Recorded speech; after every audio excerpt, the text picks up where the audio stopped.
Omulamuzi wa kkooti esookerwako Mukono Juliet Hatanga atandise okuwulira omusango oguvunaanibwa munnamagye Major General Matayo Kyaligonza n'abakuumi okuli John Okuruto ne Lance Corporal Bushiriki Peter abakuba omusirikale w'oku nguudo Sergeant Namaganda Esther empi mu mwezi ogwa February nga 24 Eseta Mukono.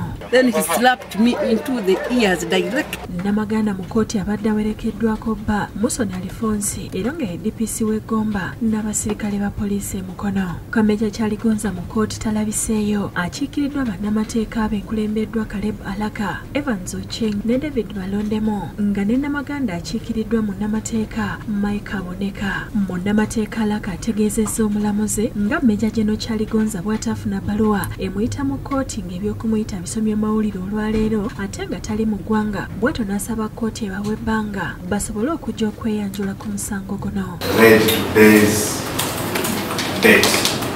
The press informed us. They informed last evening. Okusaba kuno kuwakanyiziddwa omuwabi wa gavumenti Jonathan Mugwanya ng'onasabye omulamuzi abawa ennako ezitasukka 14 zokka. Ngera tusaba kkooti emuwe akadde asobole okwetegeka ave Burundi ajje yewozeeko. Munnamateeka wa Namaganda Aboneka agamba nti yeewuunyizza okuwulira nti abaawabirwa tebafunanga bbaluwa zibayita mu kkooti kyokka n'alaga essanyu okuba nti omusango gutandise okuwulirwa. Nga balina okulabikako leero tebalabise naye ng'ensonga enkulu nti omusango gutandise kubanga yeyo justice. Ebyo nga biri bityo ssentebe wa disitulikiti y'Isingiro Jeremiah Kamulali asimbiddwa mu maaso g'omulamuzi w'eddaala erisooka mu kkooti y'Isingiro Nazaliyo Mulangira n'aggulwako emisango 14 mu gino mulimu okozesa obubi w'ofiisi ye ng'ajja ku bantu ensimbi. Kamulali aludde ng'anoonyezebwa poliisi okuva mu mwaka ogwa 2016 ng'okuva lw'eragirwa okweyanjula ku kkooti yagaana okutuusa lwe bamutaddeko ekibaluwa kibakuntumye. Omulamuzi amukkiriza okweyimirirwa ku kakadde kamu n'emitwalo 6 ez'obuli ku misango 6 ate emisango emirala 8 nakkirizibwa okweyimirirwa ku mitwalo 8 ezitali za buliwo. Bw'avudde mu kkooti ategeezezza nti bino byabufuzi ebiruubirirwa okumwonoonera erinnya. So James oyo omwonoonyi wa linnya tali mu fayiro era temuteekako ebintu ebijweteke musooke mukoleka research mukakase omuntu wano mba complaining nga mwali bw'aba taliimu tabalimba bulimba. Naye ntuuse mu kkooti chairman ne bamusomera fayiro ezitali wansi wanya nga ziriko accounts eziwera emisango nga 15 kwereje emisango gyonna chairman bamulimbira. Yo kkooti Makindye etandise okuwulira obujulizi bwa Haji Shaban Chiwewa owa Nask Stores agambibwa okuteesatiisa Haji Nasur Mulondo nga bw'agenda okumukuba amasasi amutte olw'ekkubo erimutuusa ku ttaka lye erisangibwa Salama Road. Naye bba wange yannemesa okutuuka ku poloti yange oyasiba gate 2 mu kkubo. Haji Mulondo musuubuzi mu kibuga era nga mukozi wa langi ya Vision ng'ensonga zaabwe zibadde mu maaso g'omulamuzi Irene Nambatya owa kkooti y'e Makindye ategeezezza nti kati ali mu kutya kubanga akimanyi bulungi nti Haji Chiwewa ayina emmondo era asobola okumutuusaako obulabe. Nagezaako okutuuza meeting eya family tusobole okugonjoola ensonga eyo ne neighbor wange oyo Haji Sabani Chiwewa yaŋŋamba kunkuba masasi. Omulamuzi Nambatya omusanga agwongezaayo okutuusa nga 9 omwezi ogwokutaano omwaka guno oludda oluwabi lusobole okwongera okuleeta obujulizi ku Haji Chiwewa.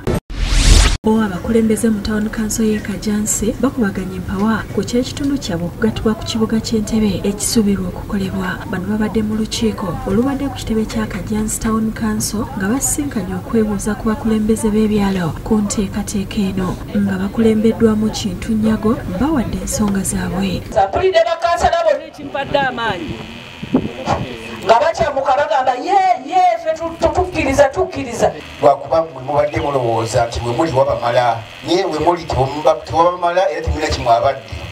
Ffe nga Kajansi Town Council twaniriza nnyo okuyingira mu Ntebbe City. Ebyafaayo biraga nti yandibadde yasooka n'okubeera City. Tukyali ba Kibogwe. Tetunnategeerera ddala kituufu kye tulina kukola. N'abatuuze be twogedde nabo basembye ekiteeso kino nga basuubira nti kyakwongera okukulaakulanya ekitundu. Kyangu nnyo okutuuka Entebbe naye wakisojjaamu biki naye wano ogenda Entebbe kyangu nnyo. Nga mbeera sisa tukoye enfuufu twagalako balikole ebinnya bingi baterawo ebitaka wali tebabisaasaanya. Twagala atukulaakulanya twagala avubuka tuli wansi nnyo.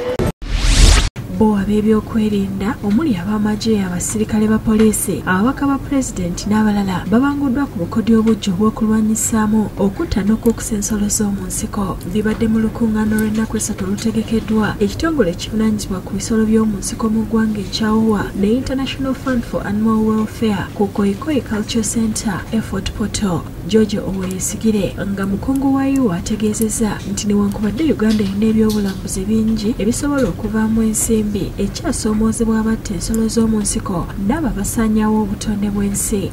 Ecological and economic roles, they are attraction, they bring in tourists.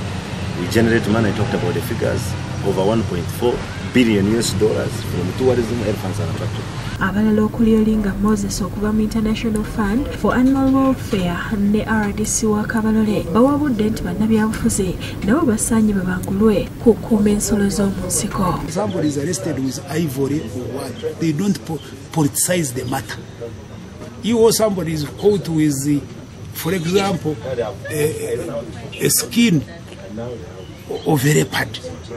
So we must understand how that person got it. So Ate mu kawufu w'okumalawo obutabanguko mu maka bassaabadduumizi ba poliisi abeegattira mu nsi eza Great Lakes Region omuli Uganda, Kenya, South Sudan, Tanzania, Zambia ne DR Congo basinkanye okutema empenda bute bwe bayinza okumalawo ebikolwa ebityoboola eddembe ly'obuntu. Minisita omubeezi ow'obujjanjabi busookerwako Joyce Muriku yabadde omugenyi omukolo n'asuubiza okukolaganira wamu ne poliisi okutaasa abakyala. I think we are so much privileged as a country to have such a high-level regional meeting in our country and discussing issues to do with the gender-based violence. Mu ngeri y'emu abasirikale bakwongera okutendekebwa ku ngeri y'okukwatamu emisango gino nga Nathan Byamukama bw'alambulula kubanga kizuuliddwa nti emisango mingi gigobebwa mu kkooti olw'obutaba na bujulizi bumala.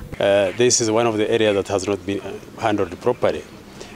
Specifically when somebody is violated and the immediate station he goes to is not even the hospital, he runs as the police. Pole Namaya amyuka omwogezi wa poliisi agamba nti bakuleeta ennongoosereza okulaba nga wabaawo enkolagana wakati w'ekitongole ekikuuma ddembe n'omuntu wa bulijjo.